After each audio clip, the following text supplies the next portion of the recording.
안녕하십니까? 예, 황진수입니다.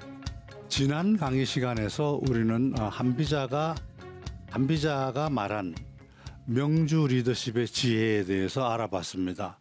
명주 리더십, 훌륭한 리더라는 것은 어떤 리더들인가?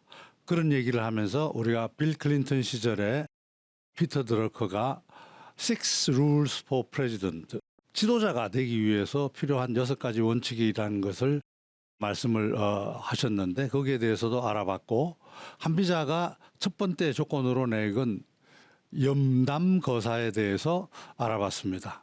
오늘은 염담거사와 관련해서 과연 한비자가 우리한테 들려주는 지혜는 어떤 지혜를 말하고 있는지를 알아보도록 하겠습니다.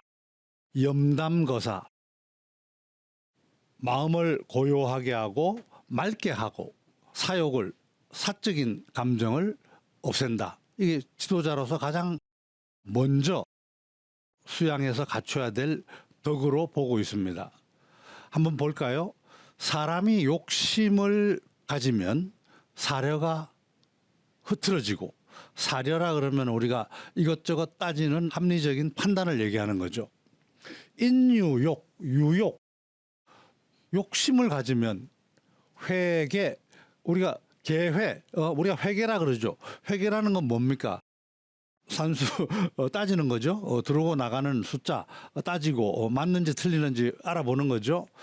계회하면은 이 판단입니다. 그래서 욕심을 가지면 계회가 어지러워지고, 그죠? 또 계회가 어지러워지면, 사려가 흐트러지면 욕심이 더욱 심해진다. 계회가 흐트러지면, 합리적인 판단이 일그러지면 욕심이 더 심해진다, 이렇게 얘기했어요.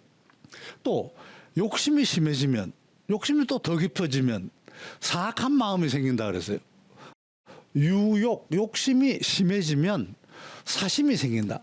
사악한 마음이 마음에서 우러난다, 이런 얘기죠. 사악한 마음이 생기면 또 어떻게 될까요? 일을 이치에 맞게 진행하지 못한다. 사경이 절이라. 사경이라는 건 일의 경로죠. 일이 올바로 갈 경로가 끊어진다. 끊어진다. 자, 일을 이치에 맞게 진행하지 못하면 또 어떻게 될까요? 그 다음에는 재앙과 환난이 생긴다. 사경이 절하면 환난, 재앙과 재난이 생긴다, 이런 얘기. 자, 이렇게 놓고 보면 재앙과, 결론적으로 우리가 부딪히는 재앙과 환난은 사악한 마음에서 생겨나고, 이 사악한 마음은 어디서 생겨납니까? 결국은 과욕이죠. 욕심을 부리는 것에서 사악한 마음이 나온다, 그죠? 근데 욕심을 부리는 것은 어떻게 되느냐?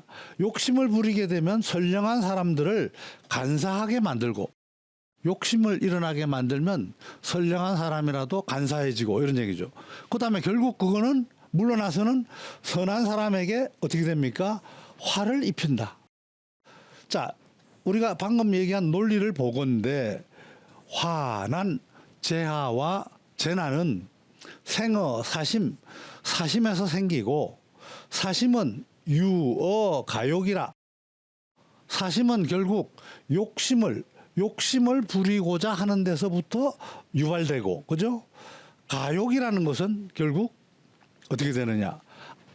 앞으로 나아가게 되면 양민들을 간사하게 만들고, 그리고 결국은 뒤로 가서는 선인, 훌륭한 사람들을 재난을 맞게 만든다. 이게 한비자가 얘기하는 해로편에서 이 욕심과 재앙에 대해서 연관지어서 논리적으로 설명한 부분입니다. 여러분, 결국 우리가 항상 살아가면서 잘못에 빠지는 결과를 초래하는 것은 결국 욕심에서부터 비롯된다는 얘기를 하고 있는 겁니다. 그래서 우리가 여러분들 잘 아시죠? 구글의 슬로건, 회사의 굉장히 중요한 원칙을 말하는 내용을 보면 Don't be evil, 이게 걔네들 모토입니다. 사악해지지 말자. 입을 사심, 사악해지지 말자. 자, 거기 사악해지지 않으려 그러면 어떻게 되죠? 한비자의 얘기대로 하면은 가욕, 욕심을 부리지 말자 하는 얘기하고 연계가 되는 거죠. 그래서 염담거사는 그런 의미에서 지도자가 갖춰야 될 가장 중요한 덕목 중에 하나가 되겠습니다. 우리 그 한비자가 얘기한 사례 중에 노나라의 재상 공의휴라는 재상이 있었습니다. 자, 이 양반은 생선을 무척 좋아했어요. 그 소문이 자자했어요. 우리 재상이 생선을 참 좋아한다. 그랬더니 주위 사람들이 너도 나도 할 것 없이 맨날 생선을 들고 오는 겁니다. 그렇지만 공의휴는 누구로부터도 생선을 받지 않았어요. 그래서 하도 이상히 여긴 동생이, 공의휴 동생이 물었습니다. 왜 형님은 생선을 좋아하시면서 사람들이 가지고 오는 생선을 받지 않으십니까? 이렇게 얘기를 했어요. 그랬더니 공의휴가 하는 얘기가 이겁니다. 오로지 내가 생선을 받지 않는 것은 내가 생선을 좋아하기 때문에 받지 않는 것이다. 생선을 받게 되면 반드시 남한테 받았으니까, 뇌물을 받았으니까 남한테 낮추는 태도를 가지게 될 것이고, 남한테 낮추는 태도를 가진다는 것은 결국 앞으로 법을 잘못 오용할 수가 있다. 법을 굽히게 만들게 될 것이다. 그래, 법을 굽히게 되면 또 어떻게 되느냐? 법을 굽히면은 사람들이 소문이 나죠. 저 재상은 법을 제대로 적용하지, 공정하게 적용하지 않는다 하는 소문이 나게 돼서 결국은 내가 면직당할 것이다. 이렇게 되죠. 그리고 재상 자리를 면직당하면 생선을 내가 아무리 좋아하더라도 나한테 생선을 보내줄 리가 없잖아. 아무도. 그죠? 또 나 또한 생선을 구해서 먹으면 되는데 재상 자리를 빼앗겼으니 또 내가 생선을 사 먹을 수도 없게 된다. 따라서 생선을 받지 않고 재상에서 면직되지 않으면 내가 생선을 계속 먹을 수 있다. 이런 얘기죠. 구할 수 있게 된다. 이게 외저설 우하편에 나오는 노나라 재상 공의휴의 사례입니다.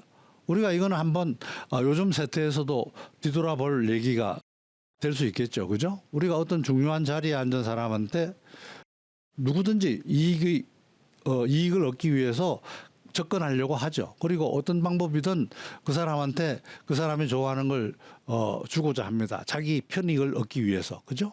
근데 그거를 받았을 때는 결국은 마음이 굽히게 되고, 마음을 굽히게 되면 결국은 공정한 법 집행이 어려워진다 하는 얘기를 옛 사례를 통해서 우리가 다시 한번 확인을 할 수 있겠습니다.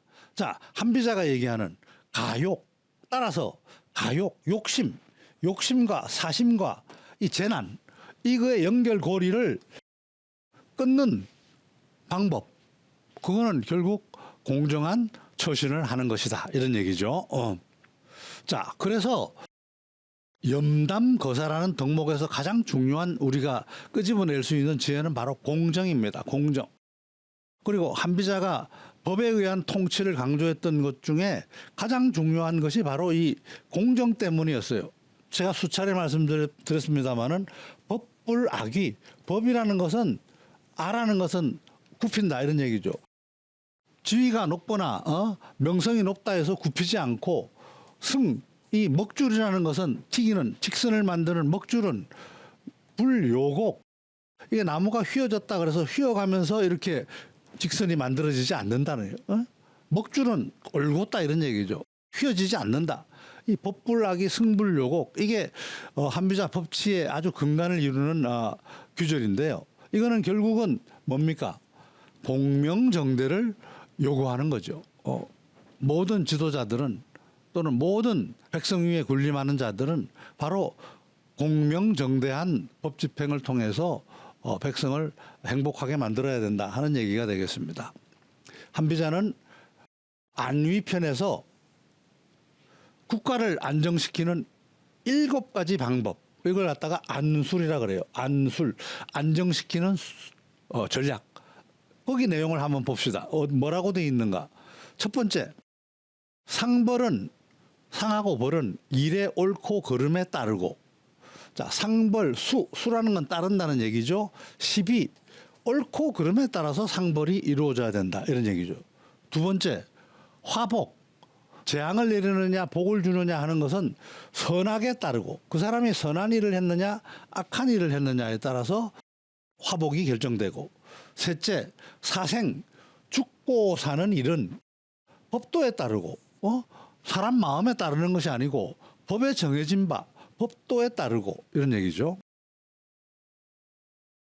넷째, 현불초. 현불초라고 하는 것은 이 똑똑하냐 어리석냐 모자라냐, 이 현불초, 사람이 현불초 하다 그래가지고 미워하고 사랑하는 차별이 있어서는 안 된다 이거예요. 조금 모자란다 그래서 요래시키고 또는 조금 잘한다 그래서 더 잘 봐주고 이렇게 해서는 안 된다 이런 얘기죠.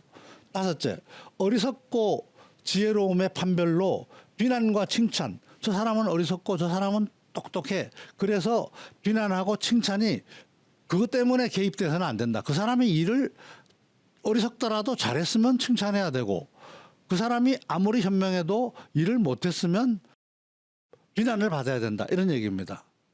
성품의 자질이 어리석고 지혜롭다 그래서 비난 칭찬을 받아서는 안 된다. 결국은 객관적인 공적 결과에 따라서 비난과 칭찬이 이루어져야 된다는 얘기입니다. 여섯 번째, 객관적 잣대. 잣대를 기준 삼아야 되고 추측에 의지하지 않는다. 의도. 어떤 의도를 가져서는 안 된다. 자기 스스로 판단하는 어떤 원칙, 그거에 따라서 결정이 이루어져서는 안 되고 분명한 기준, 잣대, 객관적 잣대에 따라 이루어져야 된다. 일곱째, 신의를 지켜서, 신뢰를 지켜서 속임이 없는 것이다. 이거예요. 유신이 무사라. 신뢰를 줘야 되고 속임이 없어야 된다. 자, 이 일곱 가지가 상벌, 화복, 사생, 현불초, 그다음에 우지, 그다음에 잣대, 신의, 이런 것들이 다 뭐하고 연관되느냐? 결국은 한비자는 공정한 기준하고 연관된다고 합니다. 이 공정한 기준에 따라서 국가를 다스리면 국가는 편안하게 된다. 이런 얘기죠. 그런데 한비자는 또 위도, 국가를 위험에 빠뜨릴 수 있는 6가지에 대해서도 말합니다. 자, 이 내용을 보면 아까 말한 내용과 거의 반대되는 내용이에요. 법규를 왜곡하고 편파적이고, 자, 이 착삭이라 그러는데요. 착이라는 것은 깎는다 이런 얘기요. 삭이라는 것도 깎는다라는 얘기고, 그죠? 승이라는 건 아까 먹줄이라 그랬죠. 먹줄이라는 것은 어떤 기준이에요. 어떤 기준 내 기준이 정해진 것을 자기 마음대로 깎아내. 그러니까 법규를 왜곡하고 편파적으로 적용하고, 그다음에 법규에서 벗어나, 이번에는 법규를 벗어나 임의로 일을 처리하고, 삭할 어디어 장소에 법지 외 법의 바깥에서 법이 정해지지 않은 부분에 법이 정해지지 않았다 해서 지 맘대로 임의로 일을 처리하고 이런 얘기죠. 그다음에 세 번째, 남의 손해를 자기 이익으로 삼고, 리인지 소해, 사람이 손해 본 것을 자기가 이익으로 삼고 우스갯소리입니다만 저는 이래서 우리가 뭐 골프나 아니면 뭐 운동을 할 때 내기하는 걸 별로 좋아하지 않습니다. 왜냐하면 내기를 하면 속이 편하지 않아요. 물론 재미로 하는 경우도 많은데, 왜냐하면 남의 불행이 나의 행복이니까 내기를 하게 되면 남이 잘못해야지 내가 이기는 거죠. 그죠? 그다음에 네 번째, 남이 당한 재앙을 즐거워한다.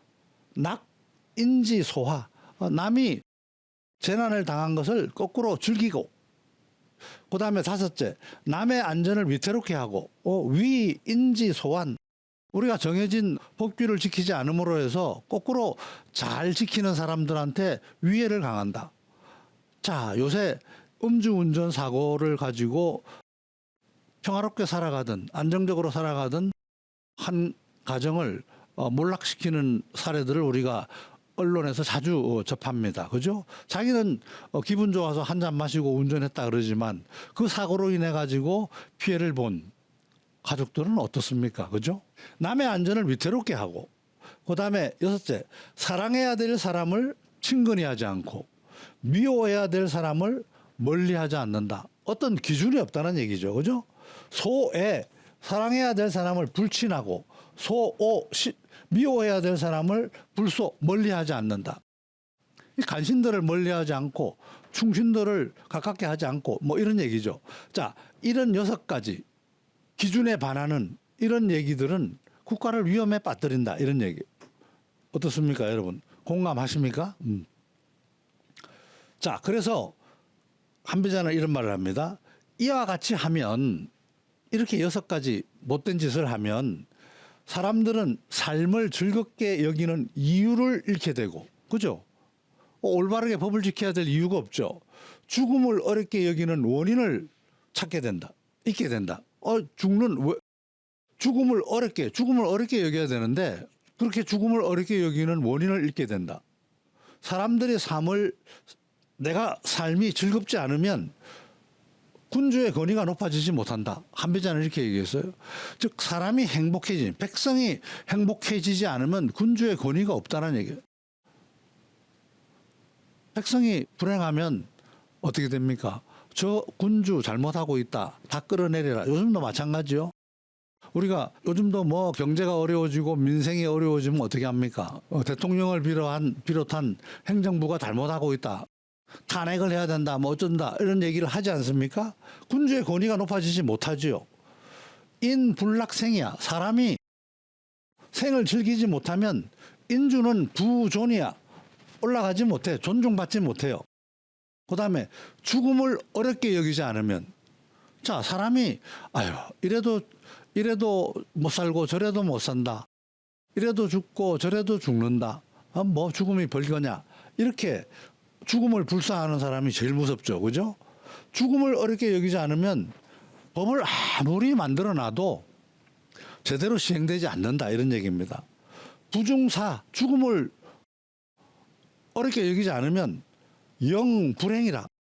법을 아무리 만들어 놔도 시행되지 않는다. 아유, 나 죽여. 예를 들면 이렇게 하는 사람한테 법이 집행되겠습니까? 여러분? 뭔가 회개하고 반성하고자 하는 사람한테 법이 제대로 적용되는 거죠. 자, 이렇기 때문에 우리가 공정의 지혜, 이거 굉장히 지도자로서 중요한 겁니다. 그래서 공정하기 위해서는 우리가 민심을 항상 파악을 해야 돼요. 그죠? 민심은 투표로 많은 선거를 통해서 투표에 의해서 결정이 된다고 합니다. 그죠? 흔히들 우리가 지도자들은 민심을 제대로 파악하지 못했을 때 남이 하면 불륜이고 자기가 하면 로맨스다. 우리가 이런 얘기를 많이 하죠. 내로남불. 그래서 우리가 언론에서도 항상 많은 얘기들 하지 않습니까? 내로남불. 근데 이 포지션이 위치가 바뀌어도 그런 얘기들이 자꾸 나와요. 자, 그거는 왜 그럴까요? 바로 이 공정의 룰에 따른 민심 파악이 제대로 안 되고 있지 않는가 하는 생각을 해봅니다. 그죠? 그래서 오늘 방송을 들어보니까 정부 기관에도 민정을 파악하는 그런 관직이 있죠. 민정수석이라는 그런 걸 새로 다시 부활시킨다는 얘기를 들었습니다. 그만큼 우리가 민심을 제대로 파악해서 올바른 법치를 이루는 것이 공정한 리더가 되는 첩경이 될 수 있겠죠. 자, 염담거사에서 2번째 지혜가 나옵니다. 염담, 마음을 고요하게 하고 맑게 하면 반드시 사욕을 버리고 그러면 어떻게 됐지 아주 신이 나온다 그러죠. 신뢰가 나온다. 그래서 우리가 신뢰는 바로 이 리더의 자질, 성품과 역량, 컴피턴스 2가지 요소에서 신뢰가 도출됩니다. 우리가 캐릭터, 인품, 아까 그죠? 신뢰. 그다음에 뭔가 일을 추진할 수 있는 능력, 컴피턴스죠. 그래서 한비자는 이걸 현과 능이라고 얘기했습니다. 이 현과 능에 대해서는 나중에 우리가 이 사람을 활용하는 지혜 거기 편에서도 다시 한번 말씀드리겠습니다만은 신뢰가 중요하다. 리더들은 진문공 기원전 7세기에 진나라 문공이 있었어요. 이 양반은 진나라 옆에 조그만 나라인 원나라라고 있었습니다. 원나라를 공격을 하러 가는데 백성들한테 이 약속을 했어요. 군사들하고 열흘 동안에 저 원나라를 공략을 하겠다. 그러니까 열흘치 식량만 싸가지고 가자라고 얘기를 해서 원나라를 침공을 했습니다. 근데 원나라에서 성을 튼튼하게 막고 나오지를 않는 바람에 열흘 만에 공략하기가 어려웠어요. 그래서 점차 군사들은 지쳐가기 시작했습니다. 그렇지만 장수들은 열흘이 지나자 장수들은 대왕이시여, 2, 3일만 더 버티면 저 친구들이 이제 버티지 못하고 성문을 열 수밖에 없을 겁니다. 조금만 2, 3일만 더 있다가 우리가 성문을 점령하고 그렇게 돌아가는 것이 좋겠습니다라고 간언을 합니다. 그런데 이 진문공은 아니다. 나는 병사들하고 열흘 동안에 전쟁을 하기로 약속을 했다. 그러니까 오늘 열흘째 되는 날 우리는 돌아가야 된다라고 얘기합니다. 나는 병사들과 열흘을 기약했는데 철수하지 않는다면 나의 신의를 잃게 되는 것이다. 자, 원을 얻느라고, 원나라를 얻느라고 신의를 잃는다면 나는 하지 않겠노라. 오 여사, 나는 병사들하고 기 10일을 기약을 했는데 불거 지금 10일 만에 가지 않으면 이는 망오신이라, 나의 신뢰를 망가뜨리는 거다. 원나라를 얻는다고 신뢰를 잃어버린다면 불이하라, 나는 하지 않겠다, 그런 짓은. 그렇게 얘기를 했습니다. 그리고 진짜 철수를 했어요. 그랬더니 거꾸로 원나라 백성들이 아니 군주가 저렇게 신의를 가지고 있는 사람이라 그러면 어찌 우리가 저 군주한테 귀의하지 않겠느냐 하고 스스로 성문을 열고 나왔다는 그러한 고사 얘기가 외조설 좌상편에 내려오고 있습니다. 이게 군주가 한 말에 대한 책임, 신뢰가 얼마나 중요한 것을 알려주는 하나의 사례라고 보고 있습니다. 두 번째 사례로 우리가 위문우의 얘기를 들을 수 있는데, 위나라 문우가 사냥터는 이제 궁궐에서 떨어져 있으니까 사냥터지기하고 어느 날 사냥을 하기를 약속을 했습니다. 근데 그 이튿날 마침 강풍이 불고 날씨가 그냥 비바람이 쳐서 사냥을 못하게 됐어요. 그 측근이 말렸어요. 가지 마시라고. 그런데 문우는 그 얘기를 듣지 않고 안 된다. 바람이 강하다는 이유로 이 나의 신의를 잃는 일을 나는 하지 않겠다라고 하고 그대로 자기가 혼자 수레를 몰고 달려가서 비바람을 뚫고 가서 그 사냥터에서 기다리고 있는 우인을 만나서 자, 오늘은 우리가 사냥을 하기로 했는데 비바람이 치니 사냥을 다음보로 미루세 하고 쉬게 했다라는 이런 고사입니다. 이 질풍, 이 풍질, 바람과 비바람이 몰아치는 거에 지고 그러한 이유 때문에 이 신신, 내 신뢰를 깨뜨리지 않겠다. 그런 것은 불이하라, 나는 하지 않겠다. 이런 얘기를 했습니다. 이것도 리더의 한마디, 이런 중천금이죠. 그 리더의 한마디가 얼마나 중요한지를 보여주는 사례가 된다고 하겠습니다. 그죠? 그 다음에 이제 이 한비자가 한 얘기입니다. 한비자가 진나라 왕한테 얘기를 하죠. 병사들이 왜 목숨을 던져서 싸우지 않을까요? 라고 했더니 한비자는 이렇게 얘기합니다. 병사와 백성이 나라를 위해서 죽으려고 하지 않는 것이 아니라 당신 임금이 그렇게 하지 못하도록 하고 있는 겁니다. 아닙니다. 그 3인 병사나 백성들이 불능사, 나라를 위해서 죽고자 하지 않는 것이 아니고 바로 당신 위에 있는 사람이 불능고야라, 그렇게 하지 못하도록 만들기 때문입니다. 이게 무슨 얘기인고? 상을 준다 말하고는 상 주지 않고, 벌을 내린다 하고는 벌을 시행하지 않아, 상벌이 확설치 못한 까닭에 병사와 백성이 나라를 위해 죽으려고 하지 않는 것입니다. 자, 언벌즉 불행, 벌을 준다는 거 벌을 주지 않아. 상벌 불신, 상벌이 불신, 신뢰를 받지 못하면 백성 보고 아무리 가서 전쟁에 가서 죽어라 해도, 나라를 위해서 싸우라고 해도 싸우지 않는다는 얘기. 그만큼 이 지도자의 신뢰가 중요하다는 겁니다. 그래서 중국에서는 이런 말이 있죠. 무신분립, 신자입위 이런 말이 있습니다. 무신, 신뢰가 없으면 불위, 일어설 수가 없다. 이 공자님이 하신 말씀이에요. 무신분립, 신뢰가 없으면 자리가 없다. 신자, 신뢰가 있는 사람은 입이 자리를 일으킨다. 자기 자리를 일으킨다. 이런 얘기. 그만큼 신뢰가 중요하다는 얘기가 되겠습니다. 자, 그럼 계속해서 다음 강의 시간에서 뵙도록 하겠습니다. 감사합니다.